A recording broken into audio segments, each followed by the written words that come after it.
I've always been an unassuming, trusting kind of guy. My wife Lisa had an independent streak that I admired, but turns out it was more like a two-lane highway for infidelity. The emails were like a cannonball to my gut. Long winding love letters filled with intimacy I hadn't felt in years. They were phrases like your touch and last night, all from men who weren't me. The worst part? The timestamps. They started from the second year of our marriage. I couldn't comprehend the extent of it. I mean, the second year, for crying out loud. It's like buying a new car. And on the second day, realizing it's been leaking oil this whole time, and it's not just any oil, it's like top-tier premium stuff. And the irony? Lisa and I had been talking about starting a family. This whole infidelity thing threw me into the emotional equivalent of a tumble dryer. I wanted to be a dad, yes, but not while my wife was moonlighting as a one-woman Mardi Gras. Now all I could think about is whether or not she was still doing this sort of thing or not. And whether or not I should be starting a family with her. It was then that I started noticing things. Weird absences, strange phone calls, and a lingering scent of cologne that wasn't mine. She'd been going to the gym before I got off work, getting her nails done on her girls' nights. But never once did it cross my mind that I might be the proverbial cuckold. Fed up, I decided to do some snooping of my own, but work was crazy busy. I needed help. So I did what any self-respecting man driven mad by suspicion would do. I hired a private investigator. That's when things went from bad to catastrophic. My wife was playing house with not one, but two other guys. One was a gym junkie, ripped as a comic book character, and the other, a manager at Dunkin' Donuts of all places. I mean, come on, a donut guy? I don't know if I was more pissed at Lisa, or the fact that my wife was getting wooed by a man who probably smelled like glazed sugar and regret. I decided enough was enough, but then Lisa dropped the baby bomb. I could see it in her eyes, pure relation, and all I could think was, who's the father? It was like being handed a winning lottery ticket and realizing it's expired. I played along, celebrated, kissed her, and felt the gnawing abyss of uncertainty deep in. Divorce was no longer a question, but first I needed answers. Was I going to be a dad, or was I just a placeholder in a cruelly drawn-out episode of Maury Povich? Revenge brewed inside me like a bad cup of coffee. I wanted her to feel what I felt, and I wanted those two clowns out of my life. So here I am, planning a sweet dish of vengeance while preparing to go through a divorce and potentially becoming a father. It's like being the world's most reluctant multitasker. Step 1. The DNA test. That's non-negotiable. Then, with the information at hand, decide on my next course of action. Divorce, that's for certain. The question is, how to go about it. Revenge. Well, it's so freaking cliché, but that's a dish best served cold, right? Maybe I invite these two Romeos over, confront them, and watch the panic and fear creep into their eyes. Or maybe I just beat them at their own game, winning back Lisa's affection only to drop her like a hot potato. But here's the thing.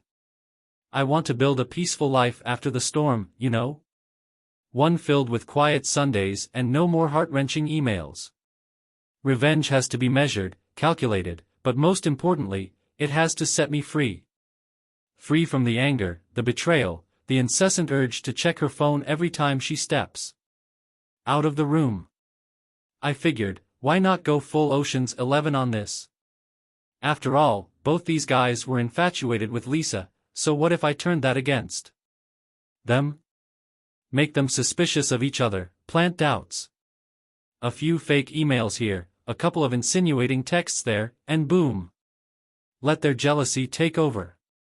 It might not be as satisfying as a punch in the face, but it's cleaner, legal, and just as devastating. Plus it has the added bonus of not ruining my chances at a clean divorce.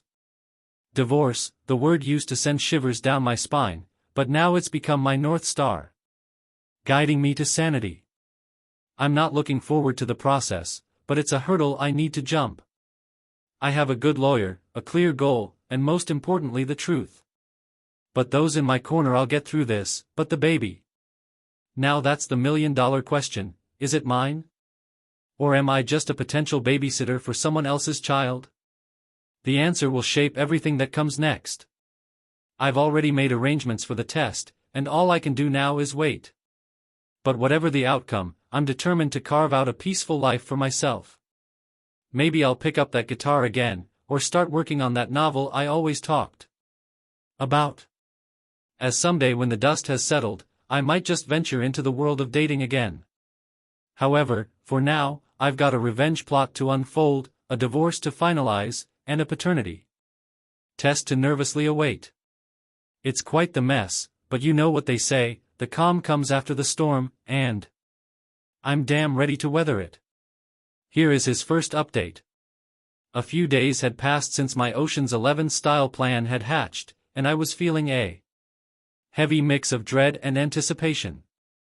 With a newfound digital identity, I reached out to my wife's gym rat boyfriend, laying on the charm as the naive fitness newbie looking for workout tips. We hit it off, and before long I casually slipped in the photos of Lisa and the donut guy. It's a shame, man, I wrote, hoping to find a girl like her someday. I always see this chick at the donut shop over on 5th. It's a shame she is with a tubby dude like this. It didn't take long for the proverbial ball to start rolling.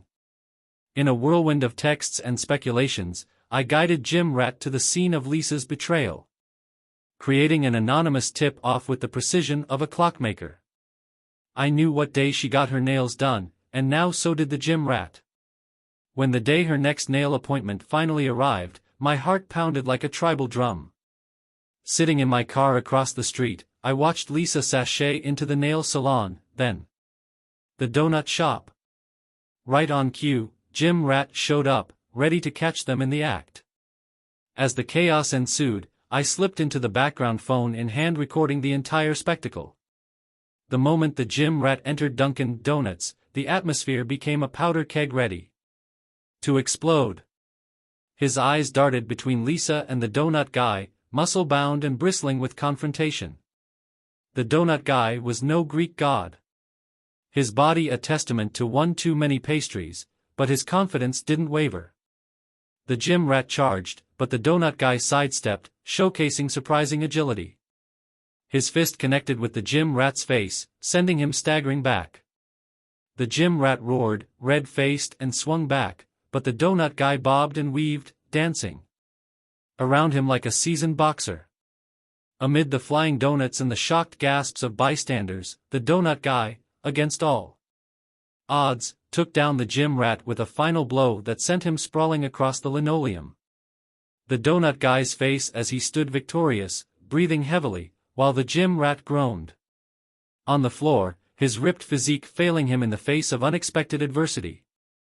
It was like a Jerry Springer episode in real life. The ripped gym rat, the donut guy, my wife caught in the middle, her face pale, mouth agape in shock. Then finally her eyes met mine. Lisa's gaze was hollow, her face ghost white. She stammered, she sobbed, pleading in the middle of Dunkin' Donuts. It was almost as embarrassing as the day I found those emails. I remained composed, but my insides were churning. I want a DNA test in a divorce, I said, my voice steady. If it's my kid, I want full custody.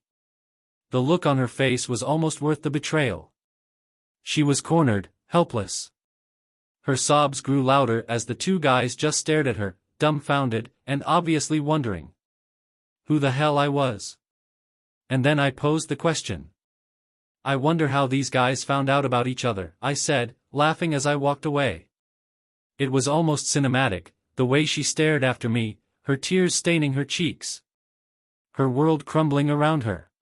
When she finally came home she was a wreck, her voice was barely a whisper. How did you know?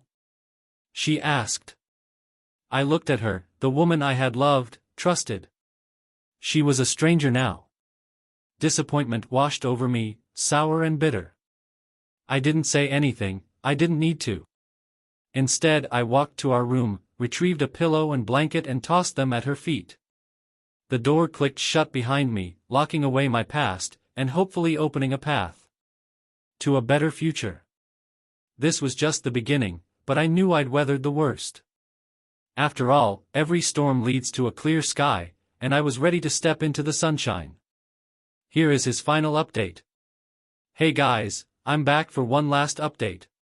The weeks following the Dunkin' Donuts debacle were a whirlwind of legal paperwork, tearful confrontations, and one very damning paternity test. The baby, it turned out, wasn't mine. It belonged to the donut guy, the unexpected victor in this messy love triangle. Lisa, probably drawn to the newfound machismo of her sugar-glazed Romeo, started dating him. Perhaps in a desperate attempt to salvage some semblance of stability from this wreckage. The divorce proceedings were surprisingly smooth. Lisa didn't contest it, and she didn't ask for anything. Maybe guilt, maybe resignation, or perhaps the harsh reality of the situation had finally hit home. As for me, I packed up my life and moved closer to my hometown. It was a suburb, quiet, but still within proximity to the city's hustle and bustle. My parents were thrilled, and my sister's kids couldn't get enough of their cool uncle being around more often. It was a different life, quieter, slower, but it was exactly what I needed. The gym rat was a mystery. After his rather public humiliation, he vanished as though swallowed by the earth. Maybe he found someone else's marriage to interfere with, or perhaps the incident served as a wake-up call. But in the end, everything worked out. Life had thrown me a curveball, but I dodged it, albeit not without some bruises. It served as a lesson, a reminder of the importance of caution and wisdom. And despite the storm that had swept through my life, I felt thankful, because it could have been so much worse. Instead, I came out stronger, wiser, and more determined. I was ready to face a new chapter, leaving the tempest behind, and stepping into calmer, brighter days. Wow, I'm glad he was able to dodge several bullets amidst the chaos. Would you have done anything differently, or do you think his response was spot on? Let us know in the comments section below. When you subscribe, be sure to click the notification bell.